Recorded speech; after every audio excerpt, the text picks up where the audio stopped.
talks so much shit. He's deeper in the shit than a man that is covered in shit. That's where he is right now. Weeks. I don't know, why would you take it knowing there's a possibility that it's going to be in your system? Price, and I'll wait and see what happens. I mean, I don't know the findings. We don't know. I haven't seen statements really. Jake Paul fails drug test before facing Anthony Joshua, and the backlash is absolute. Fans, fighters, and insiders alike are outraged. This isn't just a slip, it's a blatant disregard for the sport. Eddie Hearn makes it clear, failing a banned substance test even a week before fight night stains his credibility and insults everyone who respects boxing's rules. The anger is real, and Paul's actions have sparked fury across the entire boxing world. At least. The issue with that substance is it's banned in competition under the WADA code. And under the WADA code, in competition represents the day of the fight, which you could actually essentially fail a test for that a week before. Ade Oladipo is calling it wild, and that's putting it lightly. Right before facing Anthony Joshua, Jake Paul gets caught with a banned substance in his system. This isn't a minor slip-up, it's a reckless, career-threatening blunder. Fans and fighters alike are outraged, questioning how someone could be so careless before one of the biggest fights of their life. If it's somehow in his system from other means, I know that might sound crazy, but I guess we have to give him the benefit of the doubt, do we? I'd like to think we do. But yeah, this is wild. Honestly, this is wild. Adam Smith highlights the embarrassment. Jake Paul fails a cocaine test right before facing Anthony Joshua. The world is stunned, and his credibility is shattered. In contrast, Joshua steps into the ring with focus and discipline, proving who the real professional is. Paul looks reckless, undisciplined, and entirely outclassed even before the first bell.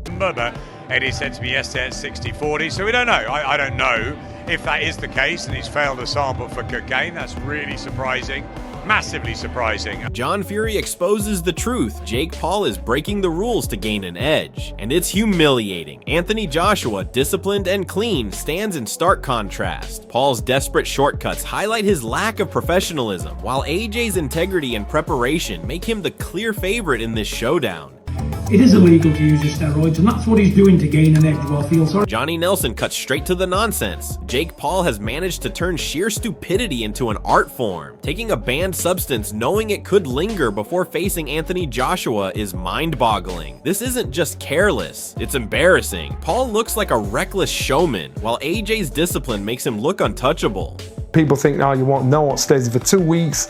I don't know, why would you take it knowing there's a possibility that it's going to be in your system?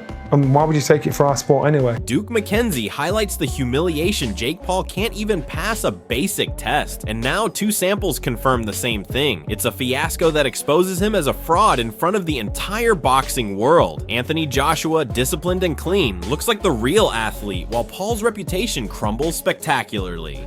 This is the point. How can he give a sample and then a B sample, and they both come back positive for a banned substance?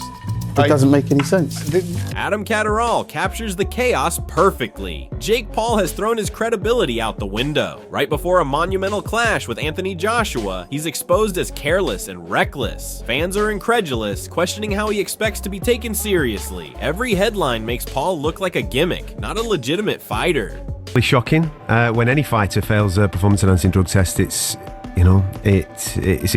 is incredibly shocking and disappointing. Liam Guff lays bare the embarrassing reality. Jake Paul can't even manage basic professionalism. No clever wording changes the fact that he's caught with banned substances days before fighting Anthony Joshua. It's a public spectacle of incompetence, leaving Paul looking desperate, foolish, and unworthy of the spotlight he chases.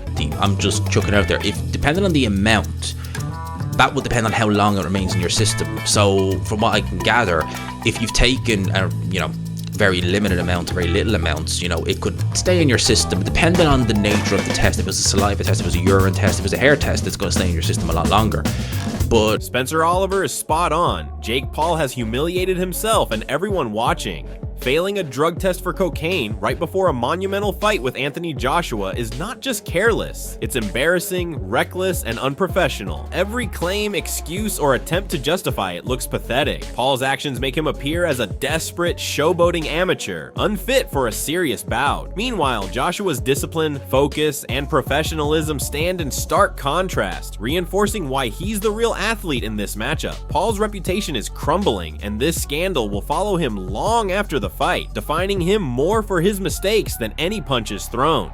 Blown away by what it is, you know, recreational drugs, cocaine. You just go, how has that got in your system? He's got some explaining to do for one, and you think with what you had on the line and with what you was, you know, what was coming up for you, and the opponent you had in front of you, you just go like, cocaine in your system.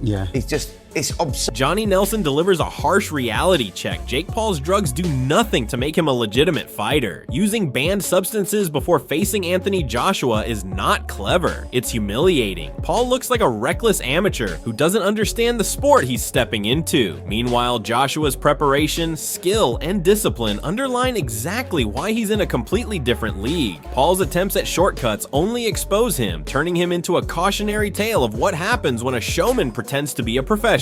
Fans and insiders alike are left questioning his credibility, leaving AJ as the undeniable, disciplined competitor. I always say, it don't matter what drugs you take, it doesn't make you a better fighter. It might make you stronger, it might make you fit, it doesn't make you a better fighter. That's proof. You know, so until more news comes out, you just got to deal with it. Eddie Hearn highlights just how messy Jake Paul's situation has become. With the Bebe Bossi now involved and legal issues looming, Paul is left scrambling, exposing his lack of professionalism and seriousness before a fight against Anthony Joshua. Every hour that passes, the scrutiny intensifies. Fans are watching a fighter crumble under his own poor decisions, while AJ's focus and discipline make him look calm, composed, and ready to dominate. Paul's antics not only embarrass himself, but also the sport. His credibility is eroding rapidly, and the world is reminded that you cannot fake respect or preparation when facing a true champion. But obviously at the moment, the British Boxing Board of Control aren't. So we have to speak with them, deal with the legal situation and see where it lands. And this is quite fresh.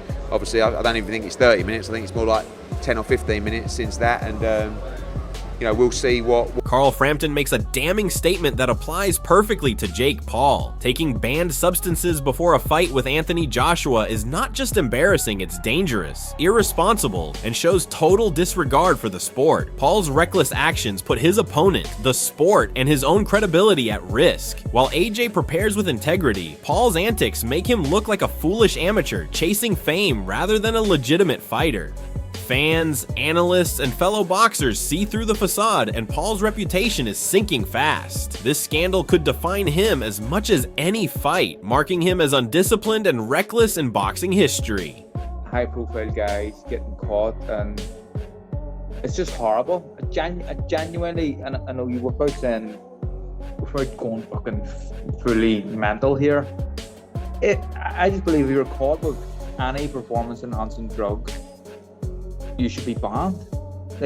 Gareth A. Davies' revelation is staggering. Jake Paul reportedly using 14 different supplements is beyond reckless, particularly on the eve of a fight with Anthony Joshua. This isn't just careless or unprofessional, it borders on dangerous, highlighting Paul's lack of discipline and respect for the sport. The sheer volume of substances raises questions about his judgment, priorities, and honesty. Fans and analysts alike are left scratching their heads. How does someone manage this chaos and expect to be taken seriously as a professional fighter? In stark contrast, Anthony Joshua's methodical preparation, strict regimen, and focus on pure boxing craft make him look like a true world-class athlete. Paul's antics reinforce the narrative that he is a showman first and a fighter second. Every supplement, every failed test adds another layer of humiliation, making Paul look more like a reckless amateur chasing fame than a legitimate competitor in the heavyweight division. Been reporting on it this morning. I'm just slowly coming up. One of my colleagues, Jeremy Wilson's doing it for the Telegraph. He's the drugs expert or the doping expert on the desk, and I think there was something like 14 supplements that he was using Alexander Usyk's comments couldn't be clearer. Anthony Joshua embodies the qualities of a true champion: Olympic pedigree, skill, and discipline, while Jake Paul is a flashy entertainer masquerading as a fighter. His focus on luxury cars and showmanship only underscores his lack of seriousness inside the ring. This pre-fight buildup paints Paul as a YouTuber chasing clout rather than a legitimate competitor ready to face a world-class heavyweight. Joshua's legacy, preparation, and focus put him on a different plane, while Paul's antics make him appear shallow, reckless, and laughably unprepared for the magnitude of this fight. The contrast is embarrassing for Paul and elevates Joshua even further in the eyes of fans, analysts, and boxing insiders, reinforcing that the ring is not a place for social media stunts. Joshua won. Anthony killed this guy. Anthony Joshua is Olympic champion. First. Jack Paul, it's sportsman, YouTuber, showman. Rolls Royce. Carl Froch delivers a brutal reality check. Jake Paul has never faced real heavyweight opposition, and his losses to smaller, less accomplished fighters expose his limitations. Attempting to pit him against Anthony Joshua is ludicrous. It's a mismatch of talent, experience, and professionalism. Paul's inflated persona and social media bravado crumble under scrutiny when compared to AJ's proven record and knockout power. The sheer arrogance of even entertaining the idea of Paul as a serious contender highlights his naivety and showmanship over skill. Joshua, with his Olympic background and elite preparation, is leagues ahead, and Froch's analysis makes it painfully obvious. Paul is out of his depth and will likely face humiliation if he steps into the ring unprepared. The big punch in heavyweight, and fake Paul's never been in with a heavyweight. Like I said earlier, he lost to Tommy Fury, a cruiserweight. He lost to him. Tommy Fury's not even British level. So you can't chuck fake Paul in with Anthony Joshua and take it serious. Why? Derek Chisora's analysis is scathing. Jake Paul has shown he struggles with endurance and hasn't proven himself beyond a few rounds, let alone against a seasoned heavyweight like Anthony Joshua. His one-dimensional approach and reliance on quick finishes against weaker opponents highlight his limitations. The fight with Joshua exposes Paul's lack of stamina, skill depth, and ring IQ, making him vulnerable to a disciplined, strategic powerhouse. Chisora's comparison to Ngannou's quick stoppage illustrates how Paul relies on luck or flashy moments rather than real boxing ability. Joshua, in contrast, is prepared to exploit these weaknesses, making Paul's public bravado and antics look pathetic, overhyped, and utterly inadequate for the challenge ahead. Go with you, because you can't go past 5 rounds with this kid. He has to go past 1 round or 2 rounds. Past beyond 4 or 5 rounds, you know, people are going to be doubting you as a fighter himself. So he has to smoke him out like what he did Francis Ngannou in Saudi Arabia in 1 round. As all the evidence stacks up the failed drug tests, the reckless use of banned substances, the supplement scandals, and the humiliating pre-fight losses, it's clear that Jake Paul has created a mountain of controversy around himself that no amount of social media hype can fix. Every analyst, every former champion, and every expert has questioned his credibility, exposing him as a showman pretending to be a professional fighter, while Anthony Joshua stands as the true embodiment of discipline, focus, and world-class talent. Paul's reckless behavior isn't just embarrassing, it's dangerous, irresponsible, and a public demonstration of how not to prepare for a high-stakes heavyweight bout. Meanwhile, Joshua's preparation, Olympic pedigree, and calm professionalism put him in a league far beyond Paul's reach.